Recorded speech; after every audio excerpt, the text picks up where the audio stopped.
Hi everyone, this is doctor పర్ష. ఈ video ద్వారా మీకు మట్టి తినే కోడిని ఎలా ట్రీట్ చేసుకోవాలనేది స్టెప్ వైజ్గా ఎక్స్ప్లెయిన్ చేస్తాను. ఈ కండిషన్ని పైకా అంటారు. వీడియోలో అబ్జర్వ్ చేస్తే మీరు ఆ కోడి వాటర్ని కింద వంపేసుకుని తడి మట్టిని మేత్తనట్టు తినేస్తుంది. ఇది మట్టి అనే కాదు, ప్లాస్టిక్ ముక్కలు, ఇనుప ముక్కలు, చెక్క ముక్కలు, ఈకలు, దారం పోగులు కూడా, అంటే తినడానికి పనికిరాని వస్తువులన్నింటిని కూడా తినేస్తుంది. ఇది న్యూట్రిషనల్ డెఫిషియన్సీ ఉన్నప్పుడు మనం అబ్జర్వ్ చేయొచ్చు. మెయిన్గా ఫాస్ఫరస్ డెఫిషియన్సీలో ఇది బాగా కనబడుతుంది.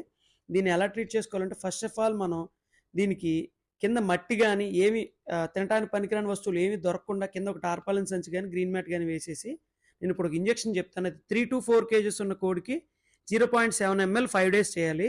5 కేజెస్ అండ్ 5-6 కేజెస్ ఉన్న కోడికి 1 ml చేయాలి ఇంజెక్షన్. టోనోఫాస్ఫాన్ ఇది 5 డేస్ రెగ్యులర్గా చేయాలి. ఇది 5 డేస్లో సెట్ అవ్వకపోతే ఇంకొక 5 డేస్ ఎక్స్టెండ్ చేసుకోవచ్చు. మేతతో పాటు స్ప్రౌట్స్ అండ్ ఒక చిన్న పండిన అరటిపండు కూడా ఒక 5 డేస్ ఇస్తే చాలా మంచి రిజల్ట్ అనేది అబ్జర్వ్